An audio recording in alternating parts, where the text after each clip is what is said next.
Hello, everyone. Good morning. A warm welcome to this webinar. I'm Bo Huang, a professor from the Department of Geography and Resource Management, Faculty of Social Science, the Chinese University of Hong Kong. I'm also a convener of the Computational Social Science Research Cluster and Laboratory.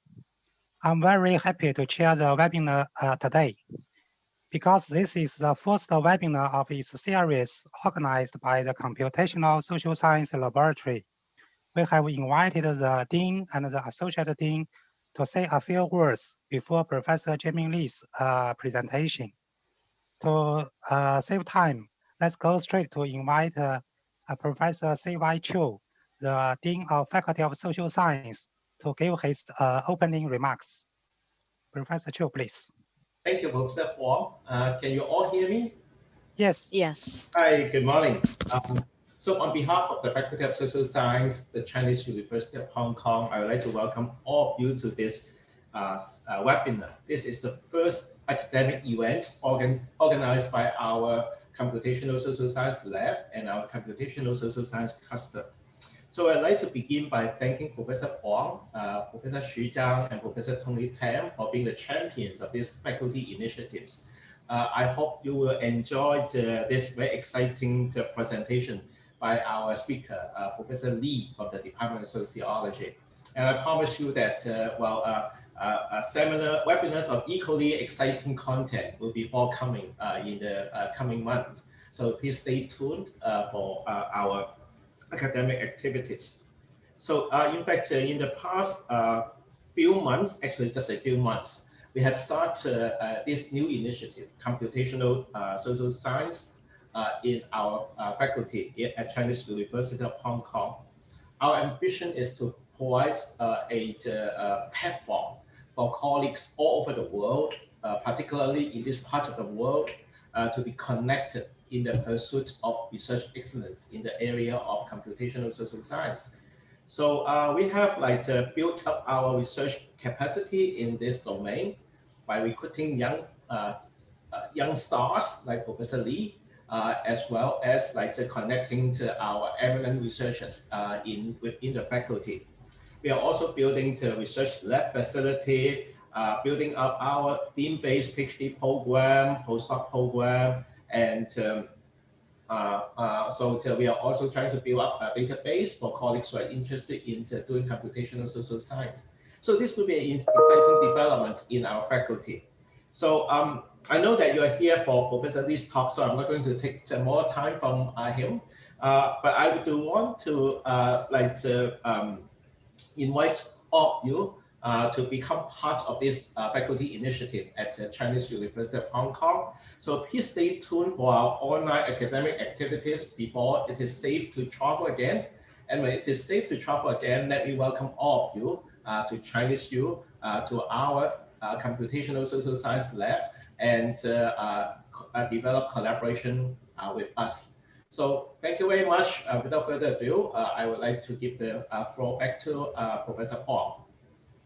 Yeah, thank you, Professor Chu, for the warm welcome address. Now let me invite Professor Jiang Xu, the Associate Dean of Research, to say a few words. Thank you, Professor Huang. And I think I don't have much thing to say, but I just want to add to the welcome of Dean. I would like to give you another warm welcome and to this webinar. I think I witnessed the birth and growth of the lab. And I'm very grateful to the vision of our Dean and to the leadership of the two directors of the lab, Professor Huang Bo and Professor Tony Tan, and also to the hard work of my faculty, colleagues for making this lab a reality. And also, I think I would like to thank our first speaker today, and Professor Jaemin Lee, and who is a rising star in the computational social science, for giving us this, what I call the first lab talk today, which I believe this will be a very engaging talk.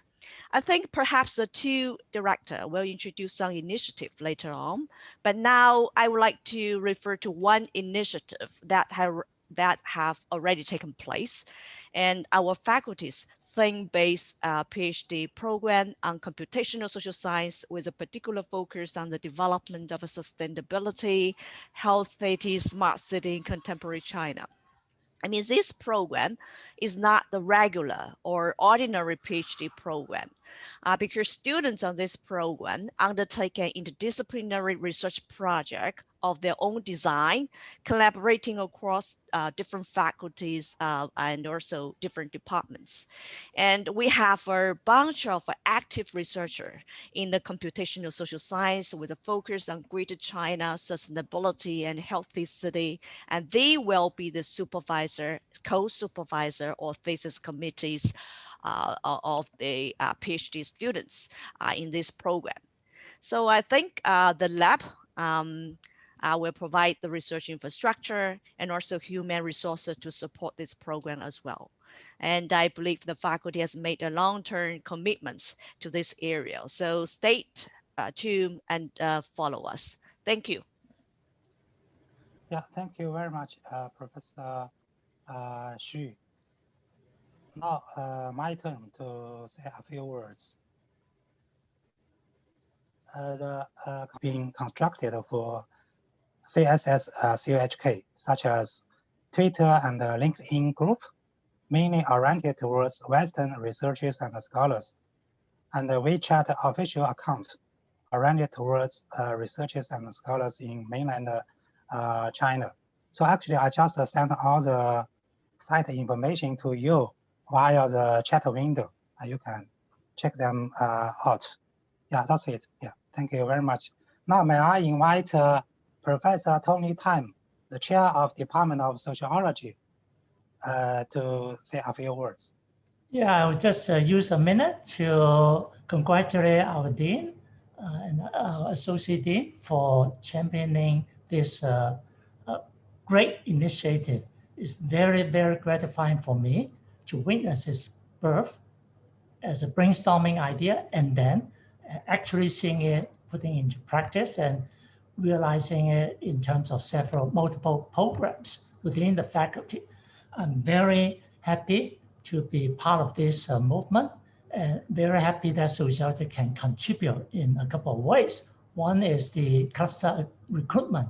Since last year, we have recruited Professor Lee on social network and Professor Jiang on Jiang Bo on criminology, as well as Julian in stratification. All of them have cutting edge applications of computational methods to realize and improve traditional sociological topics.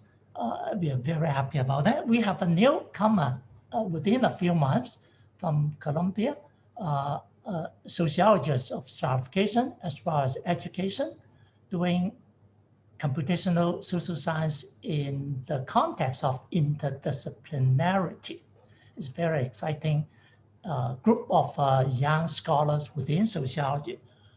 On the other hand, we have newly established our Center for Population Research, in which one of the cluster is the development of methodology, and Professor Huang Bo is the cluster leader for that.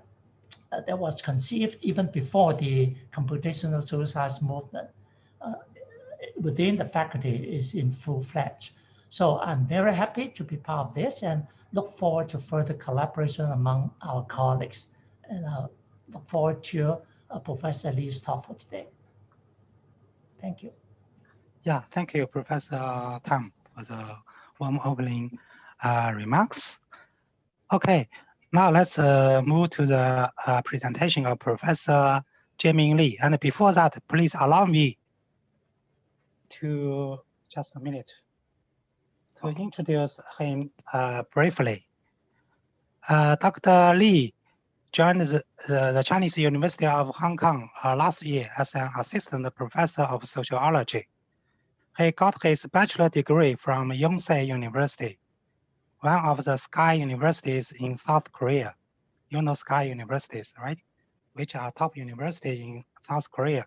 And he received his PhD degree in sociology from Duke University. He then did his postdoctoral research in Northeastern University's Network Science Institute, which is quite a prestigious institute in the field of computational social science.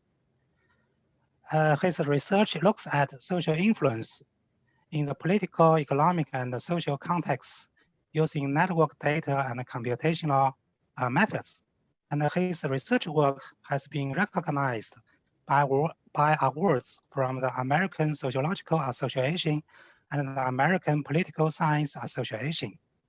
And he is a co-organizer of the upcoming inaugural Summer Institute for Computational Social Science at Hong Kong.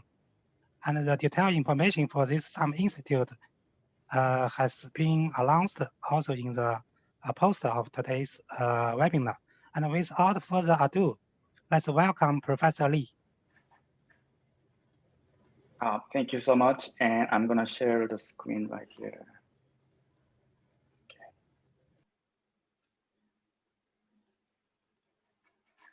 Okay. Hi, everyone. So my name is Jaemin. Thanks for joining the webinar. So I appreciate the general introduction welcoming message from the leadership of the Computational Social Science cluster and the Faculty of Social Science. Yes, so I've been in Hong Kong just about 10 months.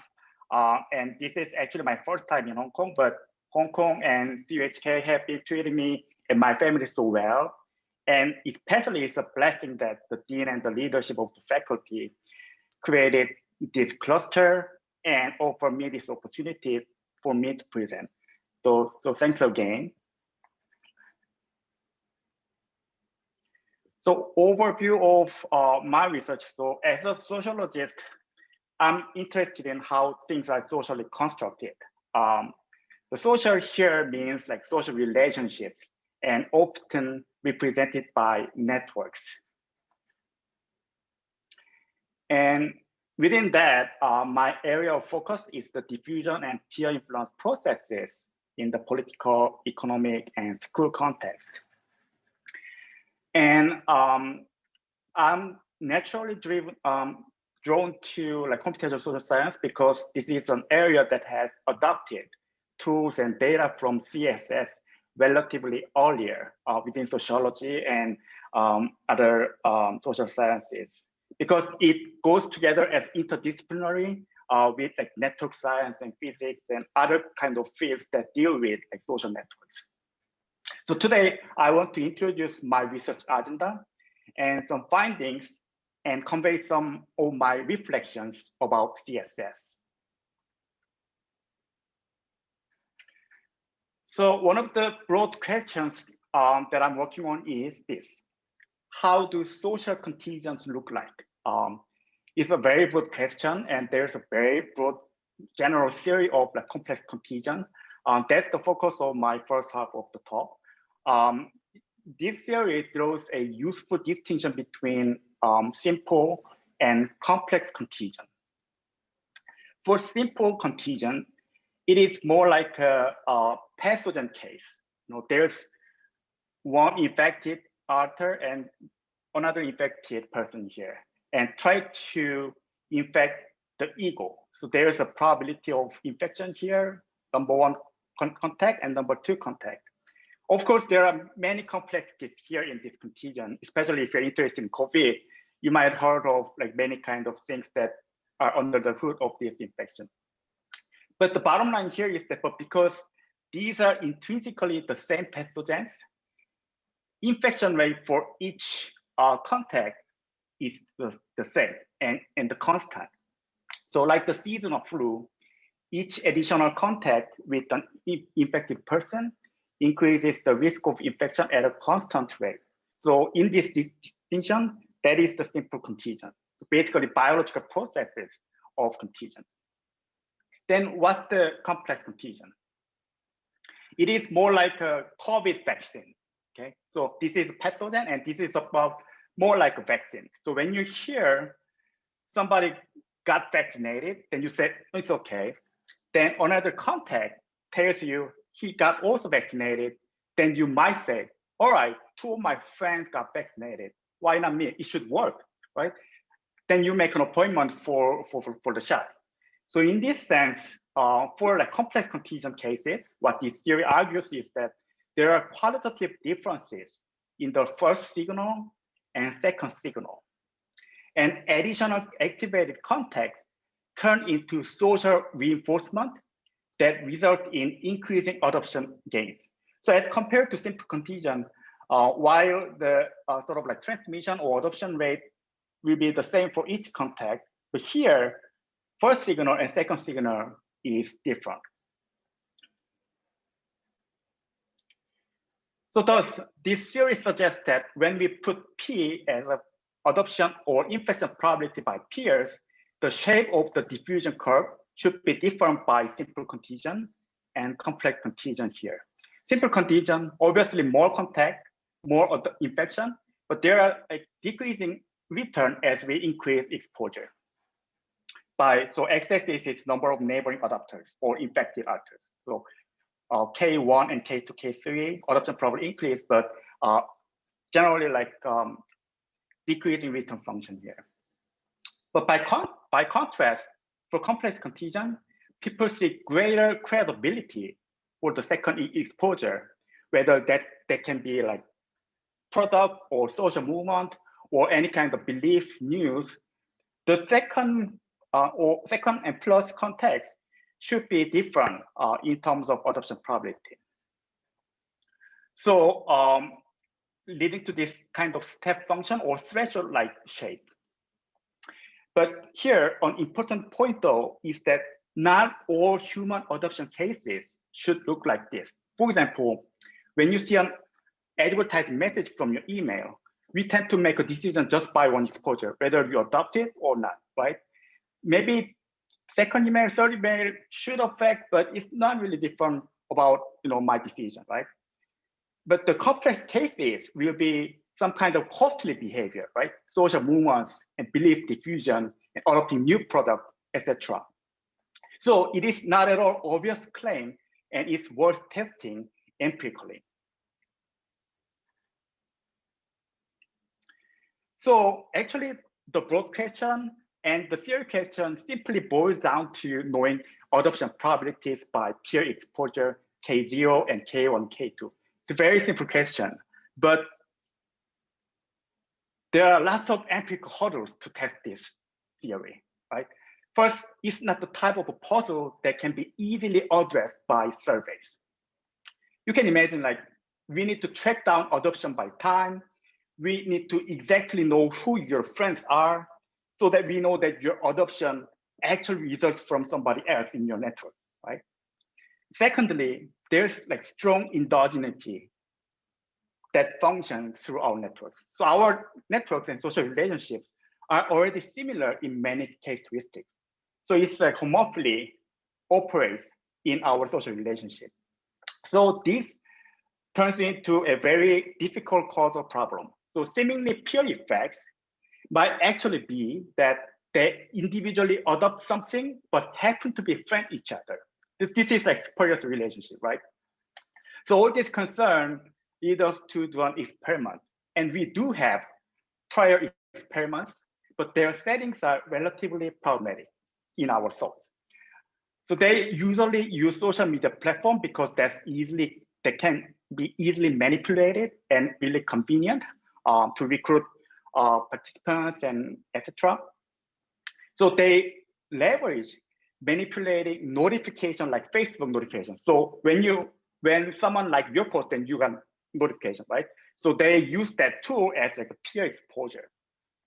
But the problem is in the real world networks, we do not know it unless they really tell us that they adopt. So their kind of interaction channel is not really like natural in social networks.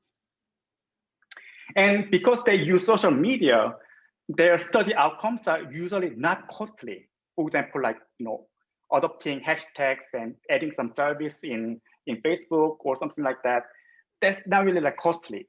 And it's okay to be not costly, but that lacks validity for complex contingent theory because the theory claims that for such like complex behavior that need like activated context, there should be some kind of like rumor diffusion and other kind of like complex processes should be involved. So their outcomes suffer some problem. And lastly, obviously we know the sample in such platform is largely different from the population. They can be younger and we don't know about who they are, right? So And the other problem that I didn't write here is that, relatively less known in the viral marketing context. But that's the place where research is really most needed. So we can have some practical implications for the industry as well if we investigate this question in the context of viral marketing. So we partnered with the largest cellular phone carrier in an Asian country to design a viral marketing field experiment. So this is the network. So we created this network using 3 months call logs among customers. So there is a time when people have at least one call or a text message during this time period, but there's no limitation for other people. So this project was possible to provide context because at the time, the country was largely a prepaid and 2G market. And the company wanted to increase the use of internet via mobile phones. So we collaborate each other. So let's press some mobile data voucher that can people just try on using the internet. So that's the product of our experiment. So as I raised at the beginning of the talk, our analytic focus is very simple: to create treatment condition that varies by peer exposure, whether K1 or K2. So in the network here, we randomly select a seed and look around these social relationships, then select the most frequent tag of him. And these are the seed pair. And our focus is their one-hop neighbors, which was colored by orange. So we create two main treatment conditions. For single exposure condition, we sent the voucher code to one randomly chosen seed among the two. For multiple exposure conditions, we treat both nodes. So both of the seeds receive the voucher code from the company. Then the bolded node here, and here.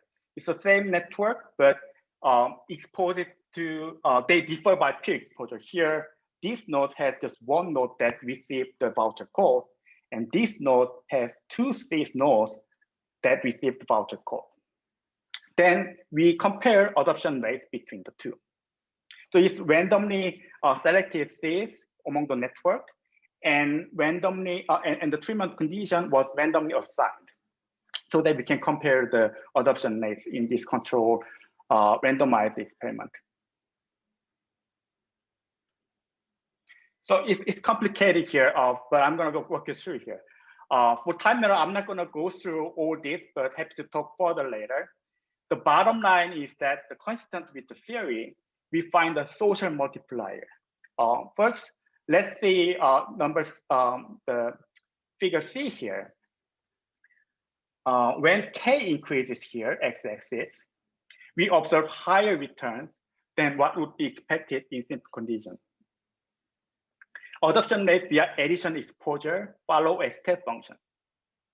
So this was displayed in the odds ratio here. So number 2 exposure is 1.72 as compared to 1. So this indicates there's some kind of non-obvious dynamics between K1 and K2. And there's like two kinds of like confidence intervals here. It's basically a robust confidence interval because there's a network interference problem.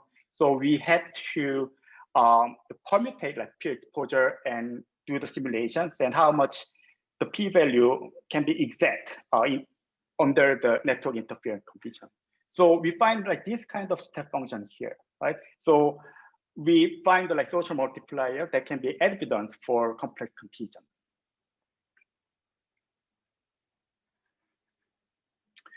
So we did just one step further when we got this main result.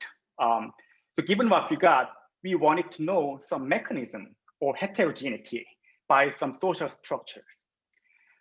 Because we think that the core claim of complex contagion missed some parts here. So they said that social reinforcement comes from redundant ties, but it remains unclear what kind of relational characteristics of redundant ties are effective for social reinforcement in complex conditions. So we consider embeddedness. Maybe this kind of concept might not be familiar with non-sociologists, but it's very simple count. So it refers to the number of friends that two individuals share. So here, it's like only the two individuals connected with no friends. But here, the two friends indirectly connected by other two common friends. So there should be some different kind of diffusion processes because their cohesiveness is different in this sense. So the question is, okay, so we find complex contagion, but if complex contagion is under the hood, then does it require just enough adaptive neighbors, or if cohesive structures are also necessary to support that complex transmission?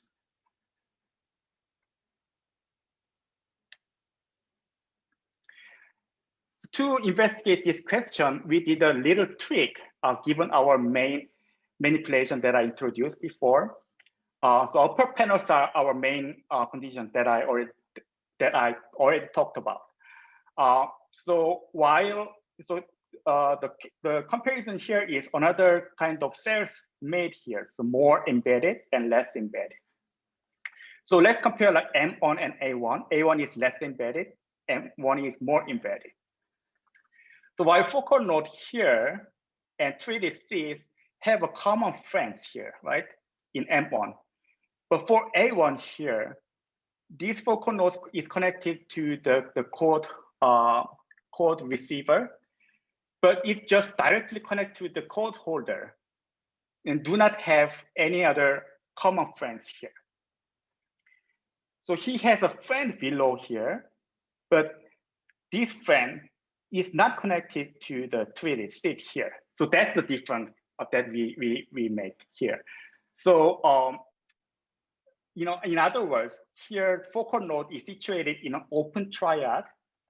Here, the focal node is situated in a closed triad. And we wanted to find some effects that differ by this kind of embeddedness variance. So now we have like two more things, right? So it's basically single and multiple exposure differ by their embeddedness. The first comparison here, both manipulated group are less embedded, not embedded, less embedded. So adoption not significantly improved by peer exposure, right? So here single and multiple, we increase the number of exposure, but they are not really in a closed triad, less embedded. When not embedded, adoption not significantly improved by peer exposure. By contrast, here we increase single to multiple within embedded triads here. So when embedded, adoption improved by peer exposure with odds ratio 1.4. The largest difference is found in here that, you know, non-embedded single exposure and multiple exposure fully embedded. And the effect of an addition exposure on adoption is stronger when focal nodes are embedded. So we find some crucial role of embeddedness in the complex condition finding. So findings are very simple. So we found some causal evidence of complex contagions in a viral marketing context. And this is the first large-scale non-online experiment that randomized the essential element in the theory with the real-world outcome and natural interaction channels outside social media platforms. And we advanced the theory of complex contagion by introducing the concept and the effect of embeddedness. So we claim that embeddedness is possibly a mechanism that makes the contagion really complex, because that's the robust peer structures that people can obtain credibility of the signal. Okay, so if not really embedded, just, you know, you and I connected just bidirectly, even though that can be the second signal, the credibility is less likely to increase as compared to embedded authors. Then we need to ponder why complex contagions, right? So although the product is free of charge, it's the free data voucher, but it was new product. It's the use of the mobile internet. And for customers who are not already accessing the internet this way, and at the end of the day, that's the marketing message sent by the company. I think we can suppose like two kind of explanations here. Like one is credibility. So when they got from their known authors, its credibility increases. The same marketing message, but it was forwarded by some known peers by multiple times, then it increased credibility. Also, at the time, the data was most useful for the emerging message apps, such as WhatsApp at that time. So when the data voucher was recommended by a member of cohesive group, then you expect to communicate more friends by using the data voucher and using the mobile messaging app. So we pondered that, such kind of externality might have played out in this finding. So this is the application for the product diffusion. So we mainly leveraged the large scale mobile networks to create a clean condition for the theory that needs to be tested in this scale. Okay. So another thread of my research is the political polarization.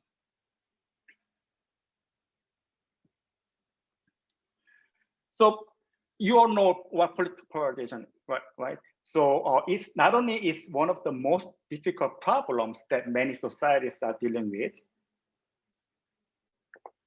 for me, but also that it is an interesting thing for network scholars like me, because it is a macro dissensus created by micro peer influences. Actually, the individual seeking consensus, right, with lots of complexities under the hood. But the key relational mechanism to focus is homophily and echo chamber, which means that you are leaned toward hearing what you want to hear by selectively exposing yourself to others. So I'm gonna introduce my co-author research. I was my first author. I was a joint author, but this research affected me huge, and I'm still pursuing this kind of research. So the question is, if the problem is there, then what can we do about it? So what can we do about political polarization, especially the battleground in Twitter? So maybe exposure to opposing political views, right? Because we tend to select ourselves to very selective media outlets that are aligned with our political orientation. So maybe you can expose people to opposing political views. So that was the idea of my collaborative paper, which got hit in this literature and media. At the end of the day, it's also a simple experiment in Twitter. So first, so I'm going to walk you through. I'm going to walk you through what the experiment was, right? So, so for the population, we recruited by a survey company, Democratic and Republican Twitter users. So we did initial survey in this part on their policy attitudes. What do you think about policy? What do you think about immigration and racial issues? Many kind of issues, and standardized, standard questionnaires used in political science. The 3 month here, as our idea was exposure to opposing view. So we exposed some people within Republicans and Democrats to the contents of opposing political views. Then how? We paid the people in the 3 month group to follow a Twitter account that we created that repeats retweeting such opposing political views content for 1 month. So our experimental focus is that changes in policy attitudes from pre-3 month and post-3 month surveys. So how this kind of 3 month of exposure to opposing views, whether exacerbates or ameliorates their extreme political views. So this is the method. So we use Twitter API to scrape a network of all elected officials and those that they follow, including media institutions. We actually track down like their Twitter networks, like this day and 1 week later and later, or also our participants like Twitter network as well. Then, given this network, we ran a correspondence analysis to obtain a scalable score distribution indicating bipartisanship or partisan connectivity. The assumption here is that those who are in extreme, they will only follow their politically similar actors. And those located in the middle, they tend to be like bipartisan relationships to other politicians and institutions. So basically, what this does is to create the bots that are based on the bins either end of the distribution. So those who are located in this like strong liberals and those who are assigned in strong conservatives, they would compose the both opinion leaders pool. Then these bots randomly pick just one account, right?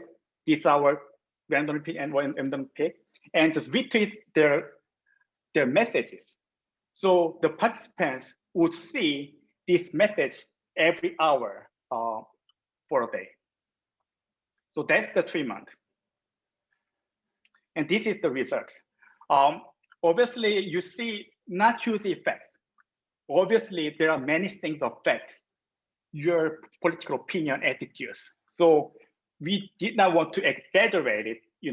Twitter really changed your policy attitudes also. So, but as you can imagine, but depending on the compliance level, so y-axis is the compliance level. Respondents are assigned to treatment, and they're fully compliant. We determine this as kind of follow-up survey. What did you see in the last week in our board accounts and something like that? We did not tell like board accounts, but we kind of checked their compliance levels in our treatment. So there's some significant effect when they are fully compliant of our treatment conditions. So basically, the key takeaway is the backfire effects for conservatives. So after treatment, they became more extreme in their policy attitudes, as you see in the red line here, right? So they become more conservative after being exposed to opposing political views. So it's kind of like doomed news, right? Opposing views actually make it worse for conservatives and did not have any effects, or like small effects for Democrats. So we find what exacerbates, but it does have an implication that we should be careful about setting up an algorithm to expose Twitter users to opposing views. So that's not a like go-to solution. So that was our takeaway. Then this kind of limitation has led to my planned project. So this is not done deal. This is actually my ECS application, so wish me luck on that. So the idea is that if backfires are everywhere, then can exposure to bipartisan views, such as national identities and common ground dialogues of the opposing party, reduce polarization, particularly the affective dimension. So in the prior experiment, so we focused on the policy attitudes, but I guess people don't really change after like seeing Twitter content. But maybe exposing this common ground dialogue may reduce their kind of enmity, right? Their kind of hatred towards like the opposing party. So here, the picture that describes my proposed treatment condition. So here, the middle row is a simple exposure. It's a random view of the other party. This is what we did in the prior experiment. But I want to curate content from opposing party, such as like Memorial Day tweets, right? So during my search, I found like many kind of similar Memorial Day tweets in both parties, like strong politicians. So the goal is to let them know that they are just people, not so different in some aspects. So they can find some common ground between, the Democrats and Republican Party politicians. So to curate this, I plan to develop an automated method to detect agreeable bipartisan pairs of twists to curate interpartisan exposure, because this automation is really key. That I cannot manipulate the contents that people would see from the book, right? So if anybody is an expert in this area, work with me. I welcome any collaboration. Okay, so this is the experiment, field experiment part. But I also do another thread of my work uses computational experiment. This is not field experiment. The computational experiments, I like computational experiments because they are useful to theorize what if scenarios. So on the other side of political polarization, we are observing exacerbated inequalities and social segregation in advanced democracies. So in sociology, we capture this as a social consolidation, namely how attributes are correlate each other. And there seems to be an increase in this work of this measurement. So how does social consolidation play out? So the idea is that maybe we are segregate already increasingly, then talk to each other, then we see political echo chambers. So there's a political opinion dimension and social dimensions. And social dimension, they're already like segregating forces that make us to meet politically similar actors in the real world. This pretty like theoretical idea, right? But you can explore this question using computational experiments. And that becomes also a modeling question here. The question is, can opinion polarization emerge even when only non-political socioeconomic characteristics are related to each other? The goal is this, so to make artificial societies that vary upon consolidation. So there's one extreme like consolidation. So here, there are some attributes, maybe race and income and many other things. And there's people that occupy such attribute positions, right? So we create these artificial societies based upon consolidation. Then we repeat same network interaction processes under this environment. Then we run another opinion formation processes, then identify under which condition extreme opinions prevail. So that is the basic idea. Then we need agents, right? In this global manipulated environment, we need some rules that govern agent behavior. So I'm not going to go through all the details, but the key is that we start with just normal opinion distribution. So that's the same thing for all other conditions.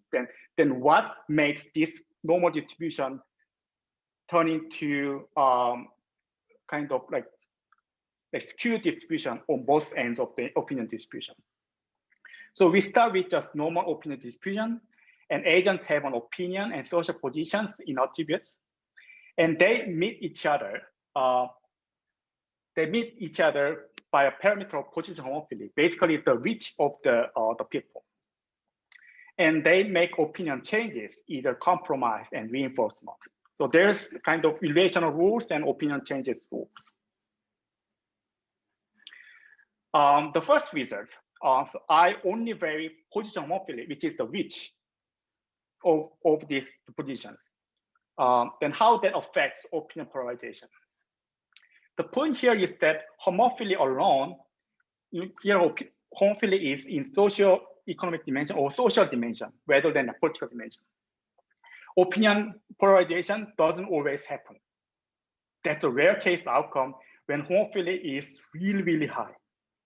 For most of the parameter regime, that doesn't happen. But that's obvious because we just change the people's reach rather than other kind of like segregating force and opinion things. They start to normal distribution and just repeating their opinion formation processes. So there's nothing really happen.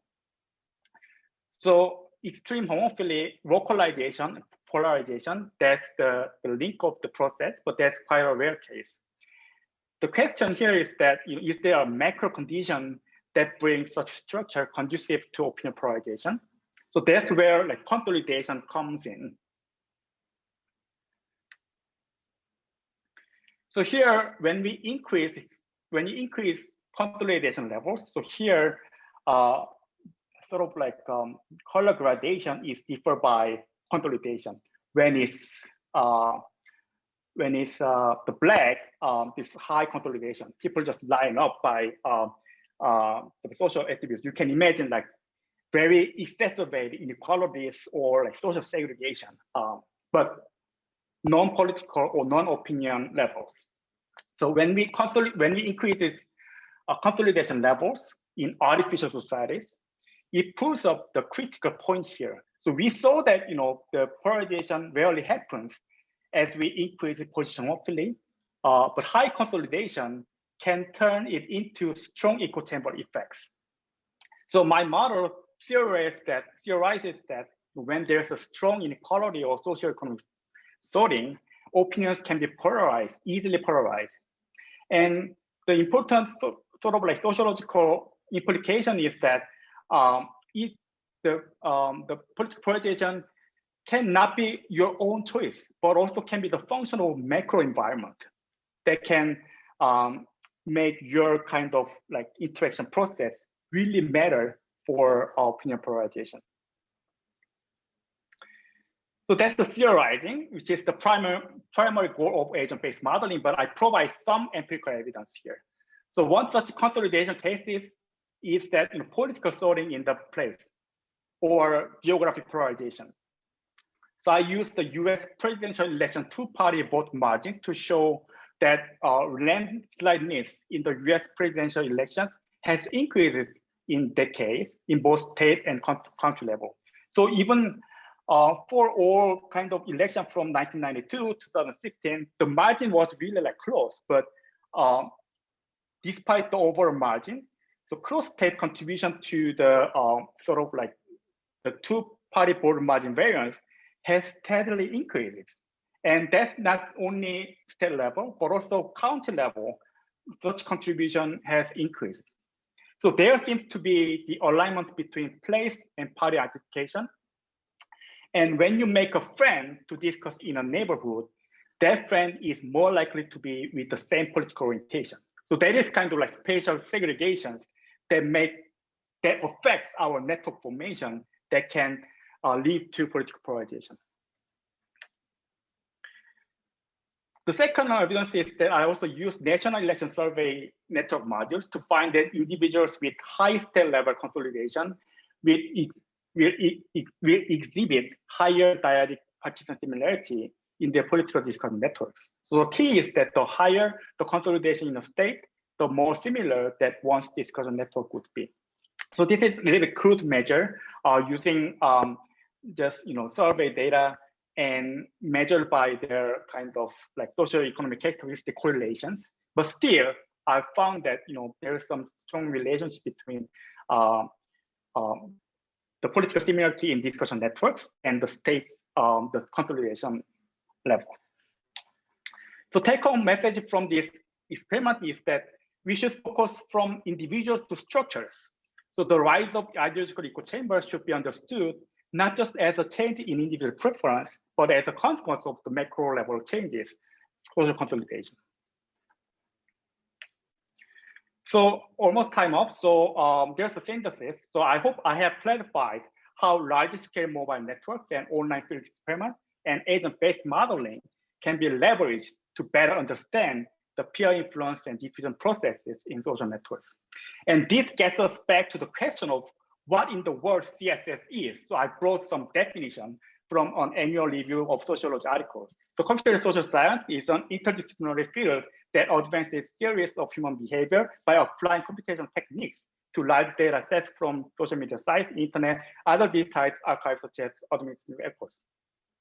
And I believe CSS isn't a fad. It's driven by fundamental data and computational revolutions in the world. And it is not just a method, but an intellectual movement to respond to such fundamental changes and use that to better advance theories of human behavior. So because this is an intellectual movement, it's important for us to do it together. So let's learn together. So here's the advertisement, CSS Hong Kong. It's a great opportunity for junior scholars to immerse themselves in such area and learn together and get to know and work with somebody else. So application due is April 15, and it's fully online in June. And also, I'm eager to find collaborators. So all the inquiries are welcome. So my interests, as you see, are very broad. So anything involved networks or relational data should do for me. And I'm teaching and do research on social capital too.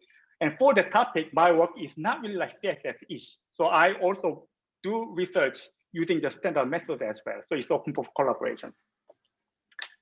Thank you for your attention. And thank you very much for professors and other colleagues. Thank you, Jaemin, for the very stimulating and informative talk. Now, the floor is open for questions. You can either ask directly or write down your question in the chat window.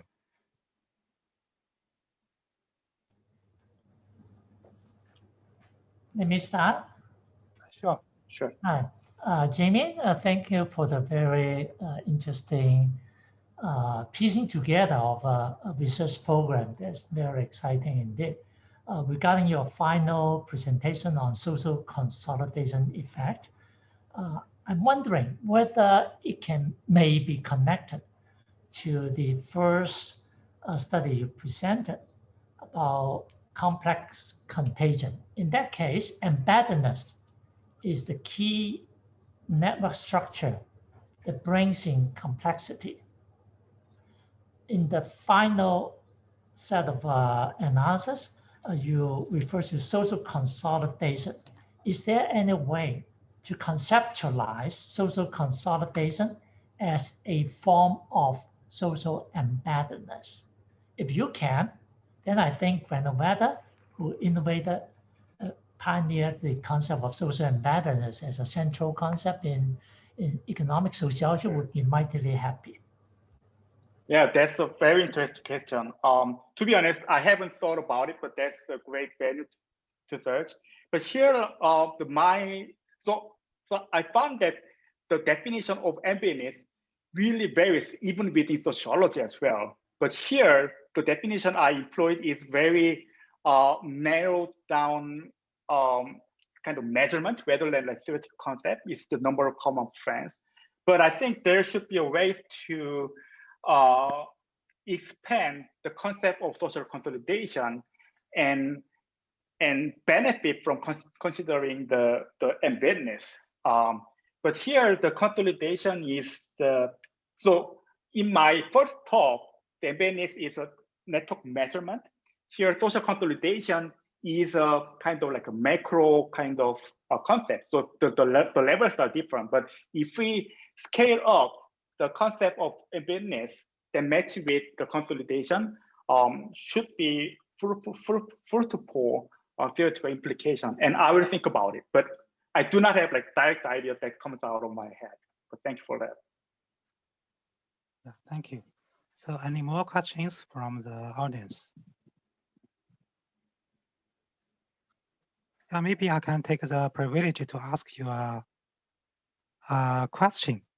So talking about contagion, which is quite complex, I was just wondering whether it can be simplified because the complex contagions are not easy to be quantified.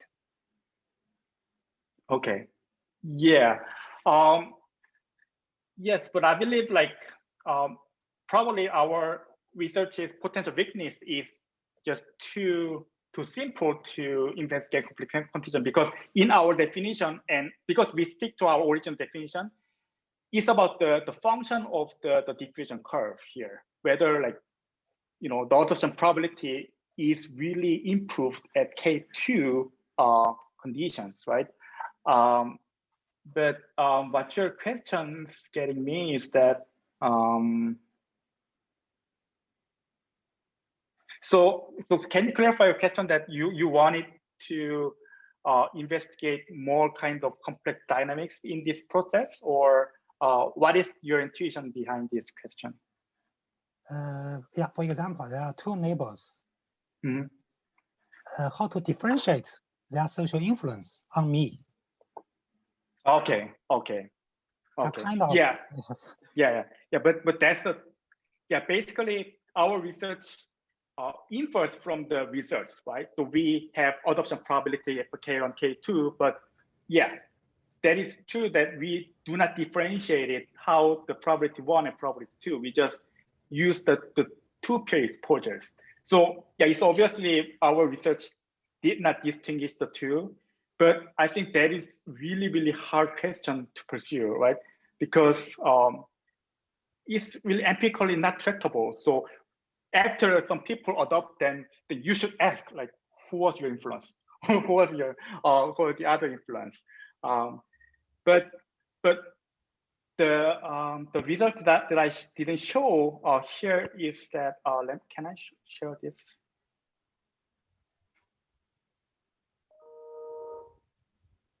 Yes. So in our setting, we can investigate like competing adoption cases. So where the focal individual was exposed to both adopters here. Then we have unique codes for both, and we investigate which code this individual adopted. So here, when the one node is more embedded than the other seed, they are more likely to adopt themselves. So here, we kind of distinguish, like, there should be a strong impact from more embedded actors. But it turns out that doesn't answer your question. But that definitely works. But my point is that that's really hard question to empirically pursue. Thank you. We can discuss later. So I got two questions here. One is from Professor Adam Fingroot, Department of Architecture. He asked, what's your background in computer programming and how did you develop your models? Yeah, but as Professor Huang introduced me, I'm not in the background of computer science also. My bachelor degree is sociology, and I got social. But I think computing is more likely to be depending on your needs, and also like sources that are available on the web and any other sites. Yeah, so I wasn't trained as a computer scientist, but when there's a need for my research, I just dive into it. So I need to investigate it. I needed to investigate like pre-inference process. Then I read the articles. Then the agent-based modeling. So that's my theoretical question that drives me. Then I needed to know what agent-based modeling is, and I just pursue it. So no such like formal courses that I have stepped in during the course of my years, but I just satisfy needs by just pursuing the literature. And I want to emphasize that there's no such like standard courses. There should be some courses, but it's not really necessary. If you want to find something and if you have some clear questions, there are many sources out there on the web. Especially like in these days, there are many tutorials that can save your time in reading all those articles and textbooks, rather just jump into course and just learn what it is. And that's much more efficient than taking course, in my opinion. Yeah, so that's how I develop my models. And I believe that's really sort of like general kind of learning modules for many other researchers here, because things are so rapidly developing, and no single course can take over everything. So. Okay. Another question from Professor Liang Hai. So, Professor Liang Hai, can you ask directly? I think the question here might be. Yeah, so the Professor Liang tells that these backfire effects might be related to political polarizing society in the US, and it might be also true in Hong Kong. Will the same effect be detected in other less polarized society? And yeah, so I really feel I really strongly I have strong feeling agreeable to this opinion, because after we found the backfire effects. And we kind of dig into many social psychological researches, and there's a theory like integral context theory, and most theories and research predicts there should be some distancing mechanism rather than compromising mechanism when we are exposed to such like opposing context, because we have like strong kind of confirmation bias and also kind of stepping back, and like the process called like bias assimilation. So we just get rid of other information that doesn't confirm our own kind of prejudice. So that's why we have backfire effects. And that should be like the general in other society. That's my opinion. Yes, but I do not have experience in Singapore and mainland China, but at the current stage that I have read literature and sort of integral context theory, unless that is not curated, the simple exposure to opposing context should distance people from the opposing positions. So that's my kind of speculation right now. Okay, any more questions? Professor Lei, Jin Lei. Please, Jin Lei, please. Yeah, thank you very much, Jaemin, for a very stimulating talk. So my question is also about embeddedness. So the way I see it, it seems to me that you're contrasting the characteristics of the whole network, right? It's embeddedness. So you have to understand this person's whole network against the characteristics of specific ties, for example, duration, how much time you spend with a particular person talking, and so on and so forth. So I was wondering how you zoom into these characteristics of embeddedness, because there are other characteristics of whole social network Yes. that may also influence people's behavior of adoption of innovation or other kinds of behavior, for example, political attitudes. So, and this follow-up question would be then, would there be other kind of characteristics you might explore? So I guess this has to do with, social capital as a characteristics of a community, of a bunch of people, of a group of people, and social capital as sort of resources of individual people, right? So, we can explore in either direction. So I was wondering whether you're thinking about other characteristics or features of social capital. Yeah. So the first question, so obviously we have some controls by dyadic characteristics. So for in this model and this model, we control for like dyadic kind of duration. So obviously, even the same embedded alters, there should be different in call duration and call frequency and call and SMS frequency. But I think the Professor Lei raised the important kind of point that as we scale up the data, and especially this kind of like massive mobile network data, the privacy is a concern. So we have large kind of data, but the characteristics that we can observe is really limited, because we couldn't access any kind of like qualitative information and the content of the message and any other things. So all we had was the structure of the mobile networks and their kind of dyadic strengths. So that's the only control, and so we couldn't explore other dimensions. But there should be like population heterogeneities and some individual characteristics and things like that. But in this kind of like theoretical theme, all we were interested in is just the differential exposure by peer and adoption things. So that only serves for that purpose, and we couldn't do other things as well. And the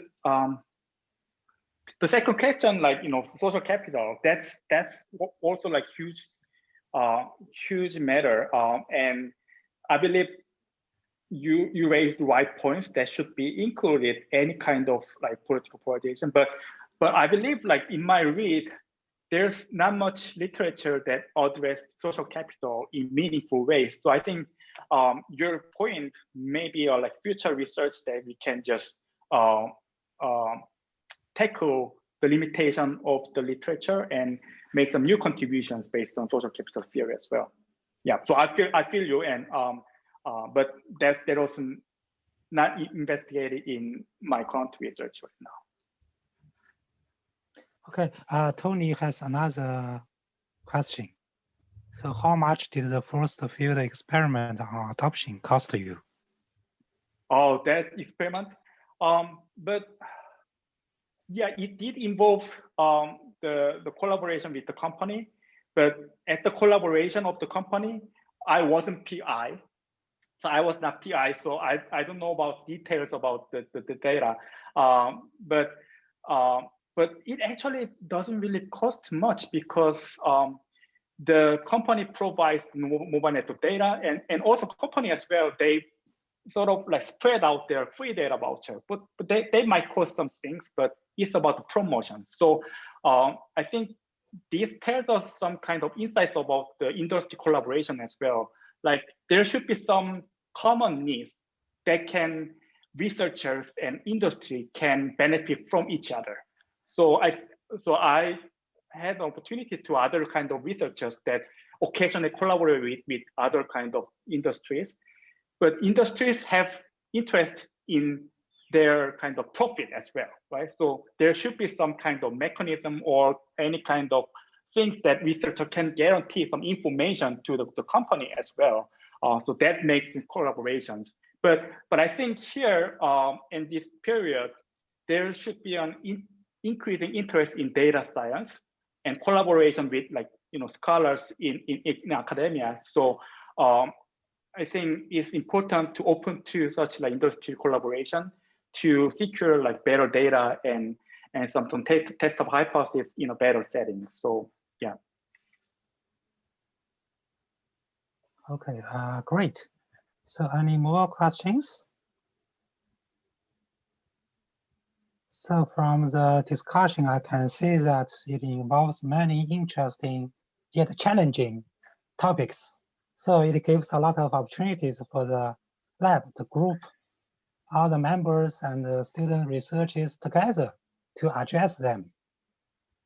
So any comments or questions from the audience?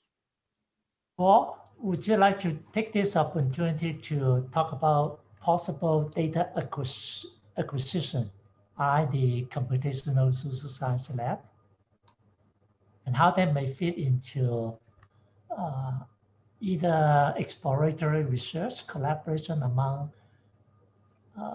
team members at CUHK or further development of ideas to get industry collaboration? Okay. So in my research, I use the mobility data quite a lot. So nowadays is quite useful data set, and we can derive